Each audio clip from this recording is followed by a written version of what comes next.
નમસ્કાર મિત્રો, હું ગોપાલ ઇટાલિયા. આજે 9મી જૂન 2025. આજે ગુજરાતના ભાજપના પ્રમુખ સી.આર. પાટીલ સાહેબ ભેસાણમાં આવી રહ્યા છે ચૂંટણી પ્રચાર કરવા માટે. આખા ગુજરાતના ભાજપના તમામ મોટા મોટા નેતાઓ, મંત્રીઓ, પૂર્વ મંત્રીઓ, ધારાસભ્યો, સાંસદ સભ્યો, પૂર્વ સભ્યો, જિલ્લા પંચાયતના સભ્યો, નગરપાલિકાના સભ્યો, મહાનગરપાલિકાના સભ્યો, તમામ વિશાળ હજારો નેતાઓની ફોજ ભાજપે એક વિધાનસભા જીતવા માટે વિસાવદર ભેસાણમાં લગાડી દીધી છે. આજે જ્યારે સી.આર. પાટીલ સાહેબ ભેસાણમાં આવવાના છે, તો આ ભેસાણ પંથકની આમ જનતાના કેટલાક પ્રશ્નો મારે સી.આર. પાટીલ સાહેબ સમક્ષ રજૂ કરવા છે કે જ્યાં ભાજપની સભા છે, એ સભાની તરત બાજુમાં સરકારી દવાખાનું છે.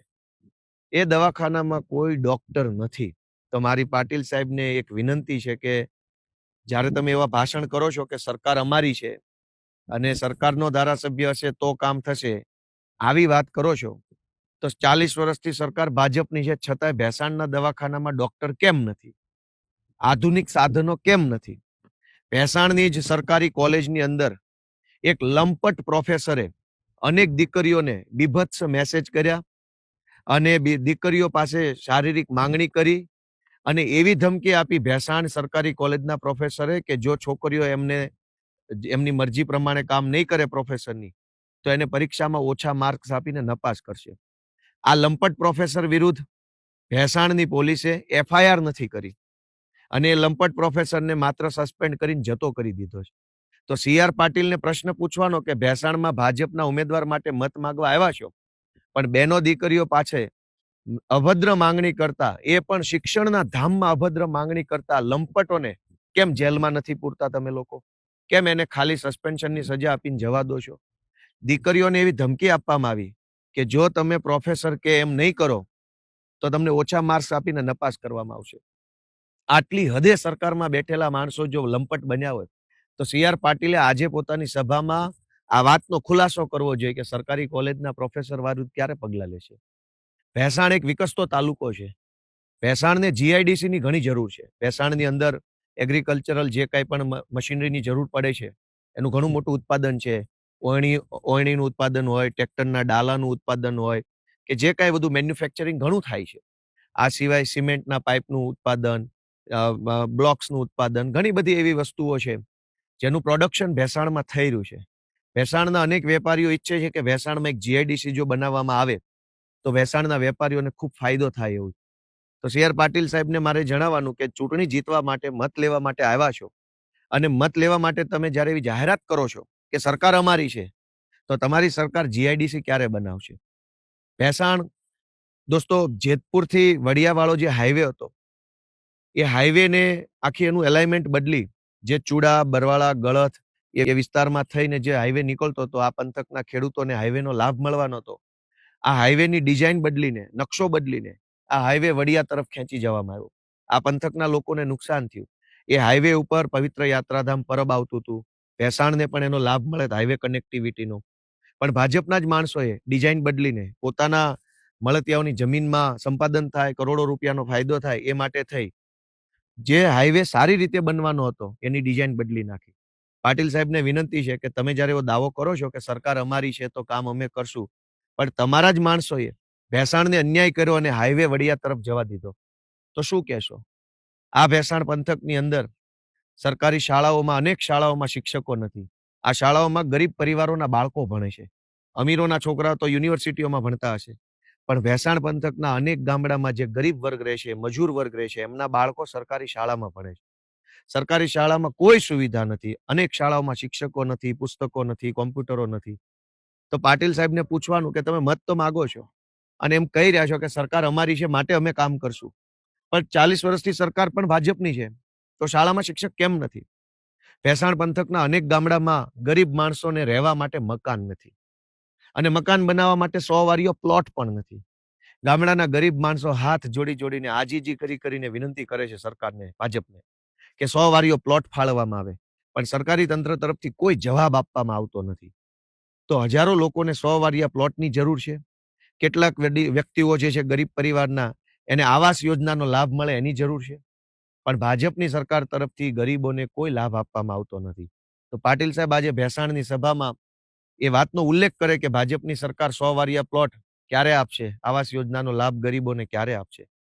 અનેક હું એવા લોકોને મળ્યો આ ભેંસાણના ગામડાઓમાં કે જેની પાસે બીપીએલ નું કાર્ડ નથી. ગરીબમાં ગરીબ માણસ, મજૂરમાં મજૂર માણસ હોય, મજૂરી કરીને પેટ ભરતો હોય, એની પાસે બીપીએલ નું કાર્ડ નથી. પણ ગામમાં જે પૈસાવાળો વ્યક્તિ હોય એના ઘરે બીપીએલ કાર્ડ છે.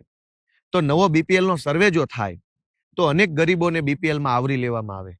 અનેક નામો તો કાર્ડમાંથી રદ કરી દેવામાં આવ્યા છે. જેના બીપીએલમાં કાર્ડમાં નામ હતા એના અનેક અનેક કૂપન રદ કરી દેવામાં આવ્યા છે. તો પાટીલ સાહેબ એવું કહે છે કે સરકાર ભાજપની છે માટે કામ ભાજપ કરશે, પણ કામ તો કૂપનમાંથી નામ કાઢી નાખવાનું કર્યું. તો ક્યારે આ ગરીબ માણસોને કૂપનમાં કાર્ડ મળશે એ પણ એક મોટો પ્રશ્ન છે. ભેંસાણ આખા તાલુકાના રોડમાં ભયંકર ભ્રષ્ટાચાર ભાજપના લોકોએ કર્યો છે. ભયંકર ભ્રષ્ટાચાર, ખાઈ જવામાં કઈ બાકી નથી રાખ્યું. તો ક્યારે હવે એ ભ્રષ્ટાચારીઓને જેલમાં કોણ મોકલશે? સારા રોડ ક્યારે બનશે? આખા ભેંસાણના તમામ ગામમાં હાડકા ભાંગી જાય, ગાડી ભાંગી જાય, ટાયરો ફાટી જાય એવા રોડ છે. તો એના વિશે પાટીલ સાહેબ બોલશે કે આ ભ્રષ્ટાચાર કોણે કર્યો? દોસ્તો, ભેંસાણ તાલુકાની અંદર અનેક એવી નાની મોટી સમસ્યા છે, જેમાં સૌથી મોટી સમસ્યા સૌની યોજનાના પાણીની છે. અનેક ગામડામાં સૌની યોજનાનું પાણી નથી આવતું. તો આજની સભામાં પાટીલ સાહેબ આ વિશે શું બોલશે એ જનતા જાણવા માંગે છે. આમ તો ભેંસાણ હવે એક વિકસતું ગામ છે, મોટું ગામ થઈ રહ્યું છે. ભેંસાણની અંદર સારું કહી શકાય એવું ફાયર સ્ટેશન જ નથી. કેવડી મોટી બજાર છે, ઓફિસો છે, દુકાનો છે, મામલતદાર ઓફિસ છે, અદાલત છે, બધું જ છે. પણ સારું કહી શકાય અતિ આધુનિક સાધનો હોય, ફાયર ફાઈટરો હોય, તમામ પ્રકારની સિસ્ટમ હોય એવું ફાયર સ્ટેશન જ ભેંસાણમાં નથી. તો શું ભેંસાણમાં ક્યારેય ન કરે ભગવાનને આગ લાગે તો શું કરવાનું? ભેંસાણ મોટું ગામ છે, હાઈરાઇઝ કોમ્પ્લેક્સો છે, કેટલા બધા લોકો રહે છે, કોલેજો છે, ઘણું છે. પણ ભેંસાણમાં ફાયર સ્ટેશન જ નથી. તો ભાજપની તો 40 વર્ષથી સરકાર છે, કેમ ફાયર સ્ટેશન ન બન્યું? દવાખાનામાં ડોક્ટર કેમ નથી? સરકારી ડેપોમાં પૂરતી બસો કેમ? ભેંસાણ એટલું મોટું સેન્ટર છે કે ભેંસાણનો વ્યવહાર અમદાવાદ અને સુરત સાથે બહુ મોટા પાયે છે. પણ ભાજપની 40 વર્ષની સરકારના રાજમાં ભેંસાણથી ડાયરેક્ટ અમદાવાદ, ભેંસાણથી ડાયરેક્ટ સુરતની એક પણ સરકારી બસ નથી આવતી. શા માટે નહીં? મત જોતા હોય ત્યારે એમ કહી દેવાનું કે અમારી સરકાર છે એટલે અમને મત આપો. પણ તમારી સરકાર 40 વર્ષથી છે તો ભેંસાણથી ડાયરેક્ટ અમદાવાદ, ડાયરેક્ટ સુરતની બસ સરકારી વોલ્વો કેમ નથી? તો એ વાત ઉપર પાટીલ સાહેબ આજે કોઈ વક્તવ્ય રજૂ કરશે કે કેમ? આ મોટો સૌથી પ્રશ્ન છે. દોસ્તો, ભેંસાણ એક વિકસતો તાલુકો છે અને રેલવે લાઇનની પણ ઘણી જરૂર છે. સરકાર કેન્દ્રમાં 10 વર્ષથી ભાજપની છે, રાજ્યમાં 40 વર્ષથી ભાજપની છે, સાંસદ સભ્ય 15 વર્ષથી ભાજપના છે. ક્યારે દરખાસ્ત મોકલી કે ભેંસાણને રેલવે કનેક્ટિવિટી આપવામાં આવે? ભેંસાણને રેલવે કનેક્ટિવિટી મળે તો ભેંસાણ એક યાત્રાધામ છે. ભેંસાણમાં પરબના પીર બેઠા છે. હજારો લાખો લોકો જો ટ્રેન કનેક્ટિવિટી હોય તો યાત્રામાં આવી શકે, પર્યટન સ્થળ તરીકે વિકસે, સ્થાનિકોને એની રોજગારી મળે. તો મુદ્દાની કોઈ વાત ભાજપના કાર્યક્રમોમાં ક્યાંય આવતી નથી. ગરીબ માણસને 100 વારિયો પ્લોટ ન મળે, બીપીએલ નું કાર્ડ ન મળે, સરકારી બસ ના આવે, સરકારી દવાખાનામાં ડોક્ટરો નથી, સરકારી કોલેજના પ્રોફેસરો બહેનો દીકરીઓ સાથે અભદ્ર વાતો કરે છે, માંગણી કરે છે અભદ્ર. આ બધા પ્રશ્નો ઉપર આજે ભેંસાણમાં પાટીલ સાહેબ શું વક્તવ્ય કરે છે એ ભેંસાણની જનતા જાણવા માંગે છે. જય જય ગરવી ગુજરાત.